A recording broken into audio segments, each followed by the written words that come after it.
रवि प्रदोष व्रत कथा। पौराणिक कथा के अनुसार एक नगर में एक ब्राह्मणी रहती थी। उसके पति का स्वर्गवास हो गया था। उसका अब कोई सहारा नहीं था।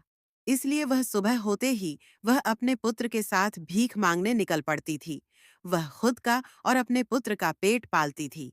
एक दिन ब्राह्मणी घर लौट रही थी तो उसे एक लड़का घायल अवस्था में कराहता हुआ मिला। ब्राह्मणी दयावश उसे अपने घर ले आई। वह लड़का विदर्भ का राजकुमार था। शत्रु सैनिकों ने उसके राज्य पर आक्रमण कर उसके पिता को बंदी बना लिया था और राज्य पर नियंत्रण कर लिया था। इसलिए वह मारा मारा फिर रहा था।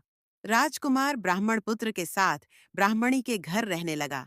एक दिन अंशुमति नामक एक गंधर्व कन्या ने राजकुमार को देखा तो वह उस पर मोहित हो गई। अगले दिन अंशुमति अपने माता पिता को राजकुमार से मिलाने लाई। उन्हें भी राजकुमार पसंद आ गया।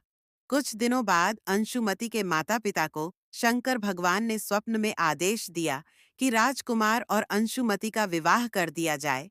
वैसा ही किया गया। ब्राह्मणी प्रदोष व्रत करने के साथ ही भगवान शंकर की पूजा पाठ किया करती थी।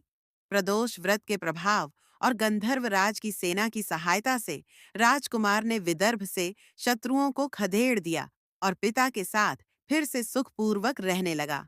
राजकुमार ने ब्राह्मण पुत्र को अपना प्रधानमंत्री बनाया। मान्यता है कि जैसे ब्राह्मणी के प्रदोष व्रत के प्रभाव से दिन बदले, वैसे ही भगवान शंकर अपने भक्तों के दिन फेरते हैं।